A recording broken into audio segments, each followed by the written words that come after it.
There was a time I lived by sight, by reason, by evidence. I waited for things to change out there.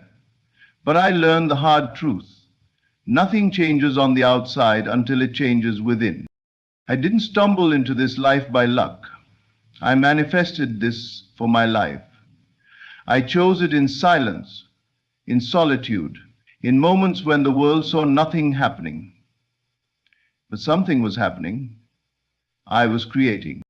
You must understand, the life you see around you is nothing more than a reflection of what you have accepted as true within. Not what you wish, not what you beg for, but what you accept deeply as already yours. When I closed my eyes, I saw it, not as a dream, but as a fact. I felt the joy, the relief, the calm assurance that what I desired had already come to pass. And though my senses screamed otherwise, I did not waver. I remained faithful to the unseen. Every morning I returned to that inner world, not to chase, not to fix, but to dwell. I lived from the end. I spoke, walked, and thought as if it was already done, because in truth, it was. What I now live, I once imagined. What surrounds me, I once assumed. What was once only felt within, now stands before me. Not by effort, but by alignment. Not by hustle, but by surrender to inner knowing. And I tell you this, the moment you dare to feel yourself into a new state of being, the world begins to rearrange itself silently, faithfully, to match it. You won't always see it, but the bridge of incidents will carry you there. I left the old story behind. I stopped repeating what was. I stopped explaining my struggle. I began to speak life into my vision. I revised, I released, I became. And now I say, with no hesitation, I manifested this for my life, and so can you.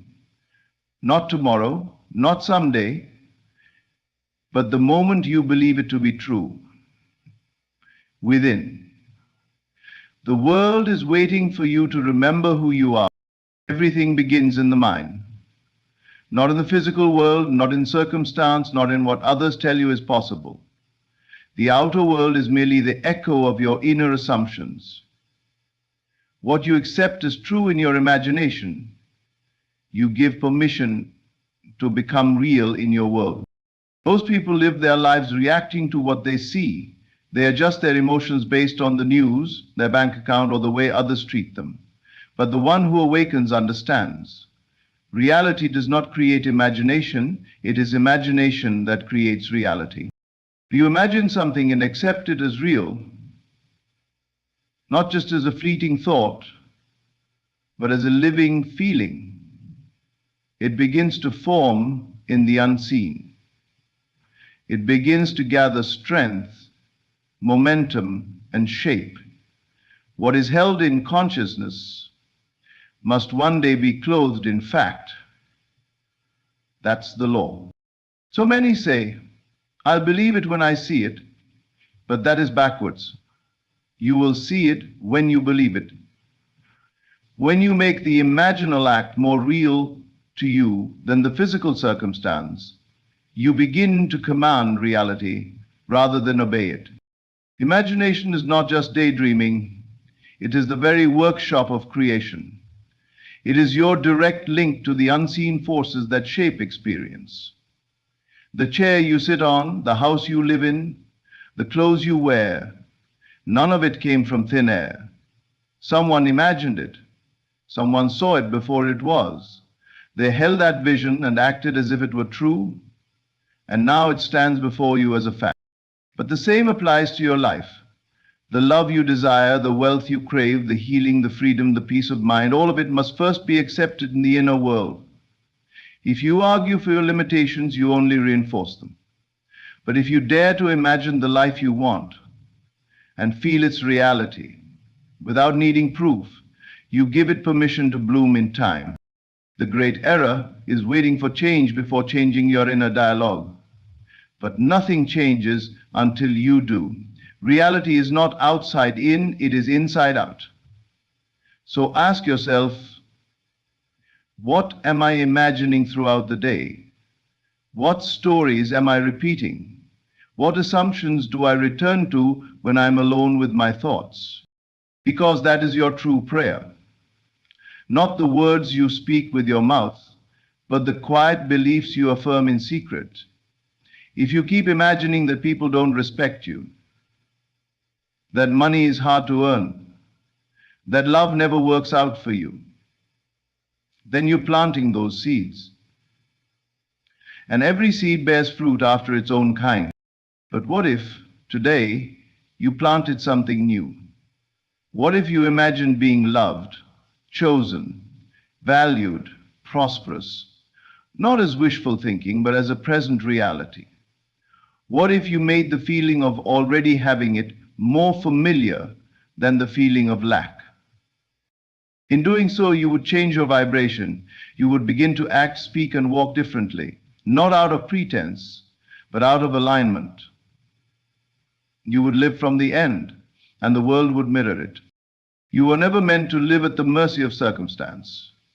You are not here to react. You are here to create. And the power to create lies not in effort, but in belief, in imagination, in the unseen realm that governs all seen things.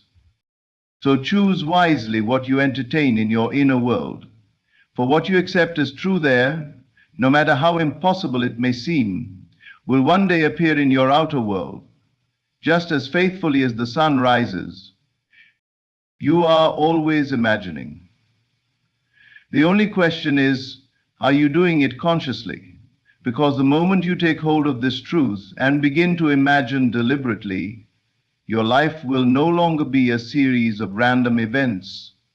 It will be a masterpiece, crafted by you, authored by you, and born from the still, quiet knowing that imagination truly does create reality. Desire alone is not enough. Hope alone is not enough. You can want something deeply, wish for it sincerely, and still never experience it. Because the secret is not in the wanting, but in the feeling that it is already done. The key lies in assuming the feeling of the wish fulfilled. To assume means to take something on as true, to occupy it, to dwell in it as though it were already a fact. You do not wait for confirmation. You do not ask if it is possible. You do not look to others for permission. You go straight to the end and feel from it as if it were already so. This is the great shift. From longing to having. From lack to fulfillment. The moment you feel that you already have what you desire, something within you changes.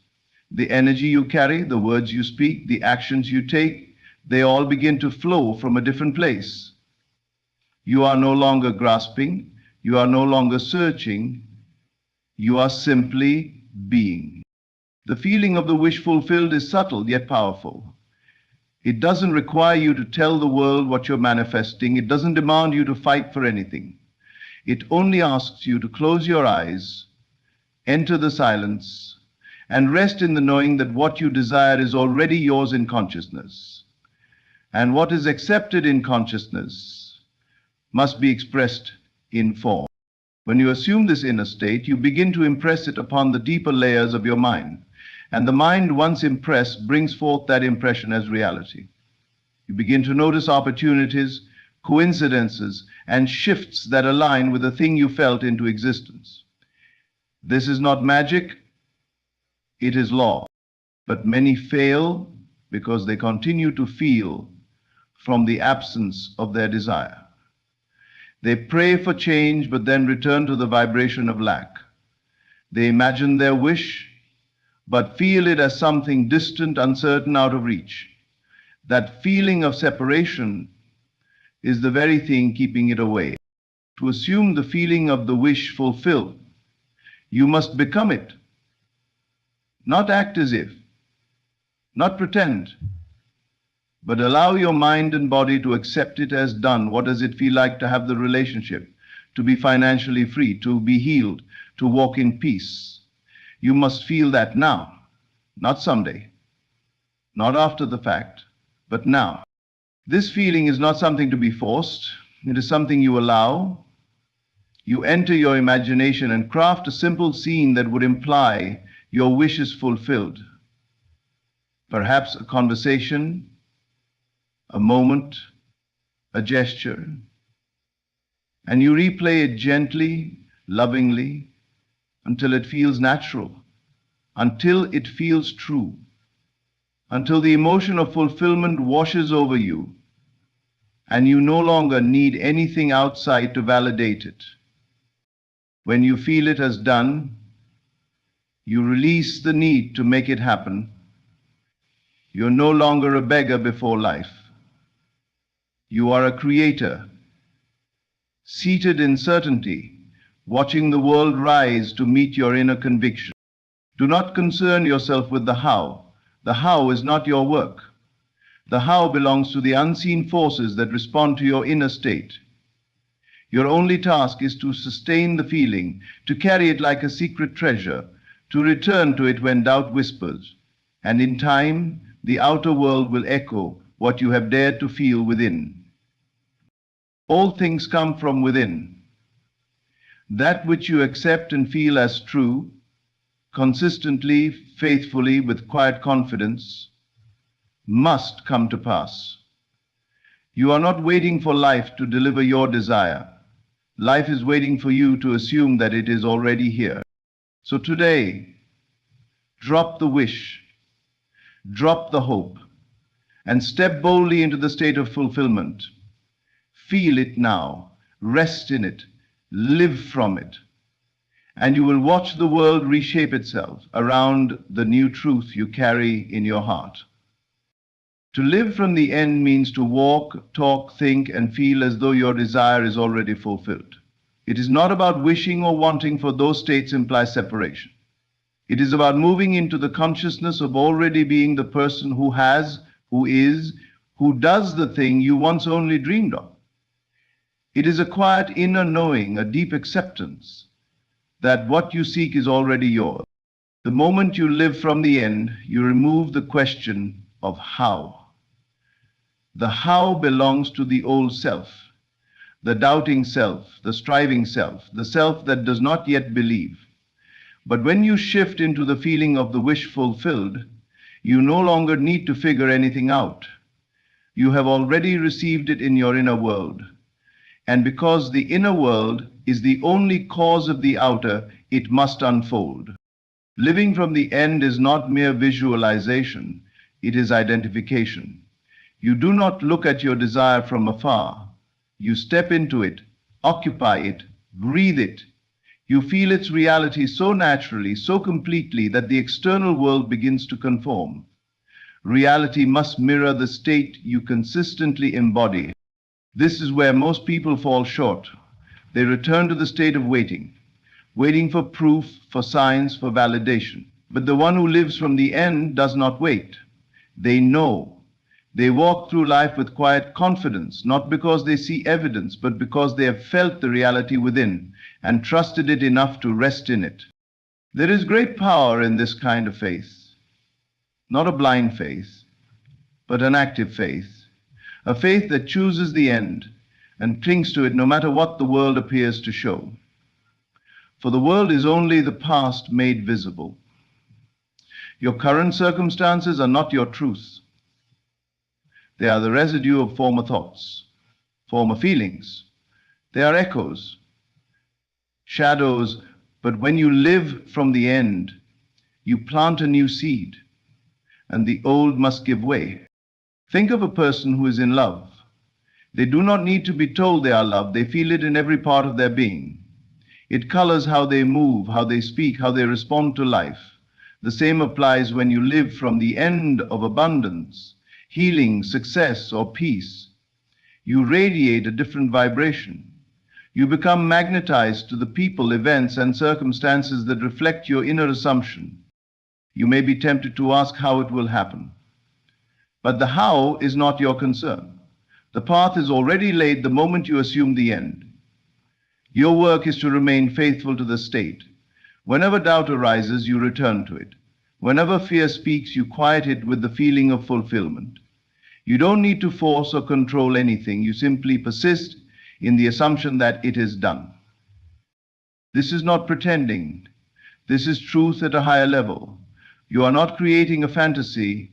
You are selecting a reality. And the moment you select it with conviction, it begins to crystallize. The more you persist, the faster it forms. Living from the end is freedom. It is release from anxiety, from need, from struggle. You no longer try to make things happen, you allow them. You become receptive. You become aligned. And alignment is far more powerful than effort. So take your desire and imagine the scene that implies it is fulfilled. Step into that scene with feeling, with sincerity. Let it become so real to you that it feels like memory. And then carry that feeling into your daily life. Let it inform your choices, your tone, your posture, your thoughts. The world does not change because you beg it to. It changes when you change the place you live from within. Persistence is not mere effort. It is the quiet, unwavering devotion to the unseen. When you persist in the assumption of your desire already fulfilled, you weave invisible threads between the world within and the world without. These threads, though unseen, are real, and in time, they pull the scene into form. There is a law that governs manifestation, and it honors repetition over spectacle. A single moment of belief can spark change, but it is persistent belief, faith repeated, felt again and again, that builds the bridge from desire to realization. Every time you return to the inner scene, every time you feel your wish fulfilled, even when the world contradicts it, you strengthen that bridge. It becomes less a dream and more a certainty. And soon, the outer must reflect what the inner has sustained. Too often, people give up before the bridge completes. They look around, see no evidence, and conclude it is not working. But the bridge is not always visible. It may look like a delay, a detour, even a breakdown. But everything is moving in harmony with your inner state. The unseen responds to your faith, not your frustration. If you persist, even when it feels slow or silent, the desired end must come. Repetition is not boredom, it is creation. When you repeat the feeling of already having what you want, you carve a deeper groove into consciousness. You reprogram your responses, shift your vibration, and reorient your attention. That repeated focus acts as a signal, a call to the universe, and the universe answers not by logic, but by resonance. Faith is what holds that repetition together. Faith is the thread that makes the invisible bridge strong. And faith is not passive. It is the active decision to believe in what is not yet seen, to believe in it more than the evidence of your senses, to say it is done and mean it even when all signs say otherwise. The moment you decide that your desire is real in consciousness, it becomes law. Not because of some external permission, but because consciousness creates. What you continue to accept as true within will harden into fact without. The bridge of incidents will rise up to lead you there, often through the most unexpected means, but it will always arrive. Persistence does not mean straining. It is not about willpower or desperate effort. It is quiet, it is calm, it is knowing. Like the turning of the tide or the blooming of spring, it moves according to rhythm. Your job is not to rush it. Your job is to remain faithful to the end you have chosen. Think of the farmer who plants a seed. He does not dig it up every day to see if it is growing. He waters it, he protects it, he allows the invisible forces of life to do their work beneath the soil. Your desires are no different. They must root in your consciousness before they rise in your world. Each time you return to the feeling of your wish fulfilled, you water the seed. Each time you ignore appearances and rest in the inner conviction, you protect it. And over time, by persistence, not pressure, the bridge is built. There will come a day when you look back and realize it arrived not all at once, but piece by piece. A phone call here, a sudden opportunity there, a change of mood, a shift in someone's behavior, and you'll see that every moment of faith was part of the unfolding. Every repetition laid another stone on the bridge. So do not concern yourself with signs. Do not watch the clock. Simply persist. Return again and again to the truth of your fulfilled desire. Let it be your inner home, your emotional dwelling place. And the world, obedient and faithful, will carry you across the bridge to its reflection. To step into a new reality, you must be willing to let go of the old one. You cannot carry the past with you into the future you desire. Every belief, every identity, every memory that no longer serves you must be dropped, not with bitterness, but with awareness.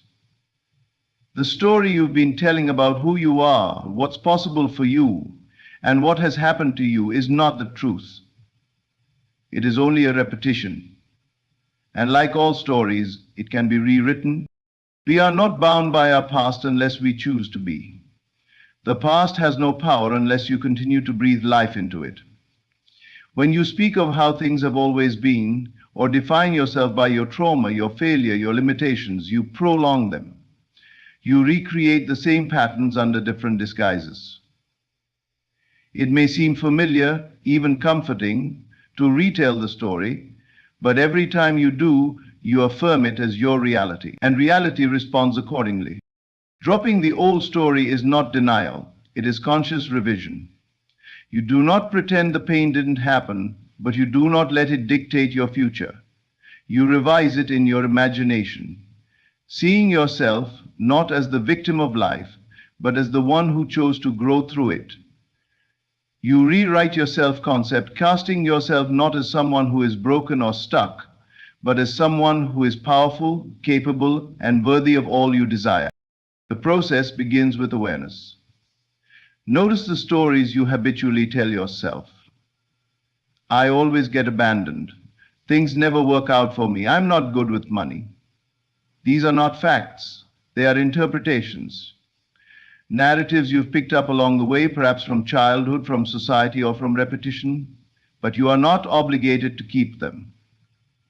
The moment you see them for what they are, just stories, you regain your power to choose a new one.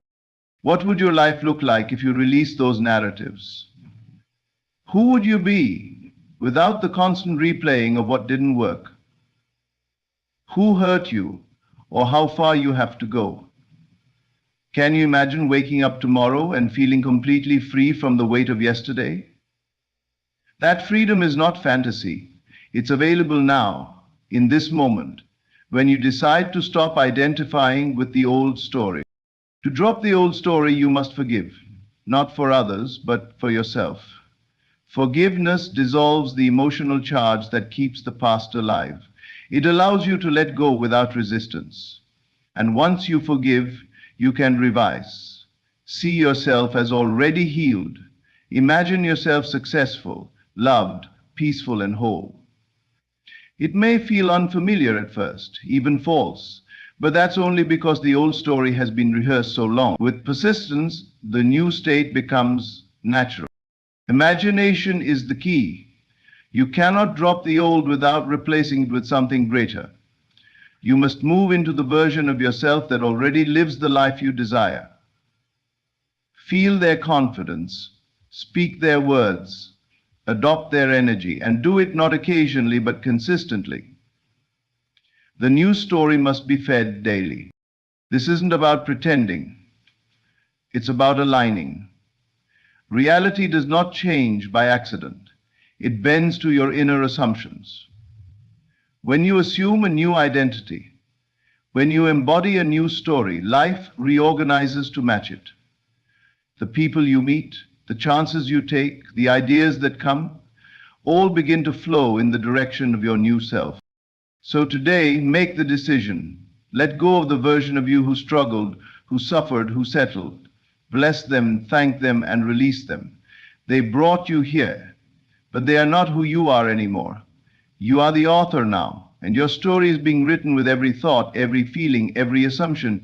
Choose wisely, choose with love, choose with vision, and then let the old fall away, like a snake shedding its skin. No longer needed, no longer true. The world around you is not separate from you. It is a reflection, a mirror of your innermost convictions. Every event, every person, every condition that appears in your life is an outpicturing of what you accept as true within yourself. You may believe things are happening to you, but they are happening through you, out of the invisible patterns of your own consciousness. The outer world faithfully reflects the state you most consistently occupy. This mirror does not lie. It shows you not only what you consciously desire, but what you deeply assume. If you look at your life and see lack, struggle, or rejection, you must ask, what have I been entertaining in the silence of my own mind? What have I assumed about myself, about others, about what is possible for me? It is not punishment, it is revelation. Life is showing you your own reflection, and in doing so, giving you the opportunity to choose again. It is not enough to wish for a better world. You must inhabit the version of you who already lives in it. Trying to manipulate the outer while neglecting the inner is like trying to change your reflection in the mirror by adjusting the mirror itself. It will never work. True transformation begins within. You must first feel rich to attract wealth. You must feel love to attract love. You must feel powerful to see your circumstances bend in your favor. This is why belief is so essential. Not belief in something outside of you, but belief in the truth you desire to embody. If you want your world to reflect peace, then peace must first be felt within. If you long for freedom, you must cease identifying with limitation. Whatever you want to experience out there, plant the seed for it inside. Cultivate it, water it with repetition and feeling, and allow it to grow. There is no delay in manifestation except the delay in assumption. The moment you fully embody a new state of being, the mirror begins to shift. Sometimes subtly, sometimes dramatically, but always faithfully. The world adjusts to the tone you carry. That is the power of your inner state. It speaks to life more loudly than your words ever could. Many people look to their current circumstances as evidence of what is real. They say, but look, this is what is happening. And so they continue to create more of it. They don't realize they are using the mirror to decide what face to wear. But the wise turn inward. They understand the law. They assume the new feeling even in the face of the old image. And by doing so, they change the reflection. You must stop waiting for the outer world to give you permission to feel what you wish to feel. You must become the cause, not the effect. Every moment is an invitation to step into a new state. Do not wait until your bank account changes to feel abundant. Do not wait until someone chooses you to feel lovable. Do not wait until the world shifts to feel powerful. Decide now. Choose the state now. And let the mirror follow. There may be a delay in the physical expression, but the change begins the moment you change within. The mirror needs time to catch up, but it will. Trust the law. Trust the process. Trust yourself. And most importantly, remain faithful to your inner shift, even when the outer still echoes the past. This is mastery. to dwell in the end, to persist in the new story, to know that the world will soon catch the new reflection, and when it does, it will seem like a miracle. But it is not, it is law. Change the inner conviction and the outer world must follow. As within, so without. You are not a powerless observer of life, you are its creator. All that you see, touch, and experience springs from the secret places of your imagination and belief. The world is not against you, nor is it outside of you. It is you, reflected. When you assume the feeling of your wish fulfilled, lift from the end, persist in that unseen truth and release the stories of limitation, life begins to shape itself around your new identity. What once seemed like chance or fate becomes the natural result of a shift within. This is not magic, it is law. You manifested this for your life, not by effort, but by alignment. You believed it was yours, and so it had no choice but to appear. Your only true work is to remember who you are and embody that truth now, boldly, faithfully, and joyfully. Thank you. Thank you for allowing these words to enter your heart. May they remind you of the power you've always had to create, to transform, and to manifest the life you were born to live.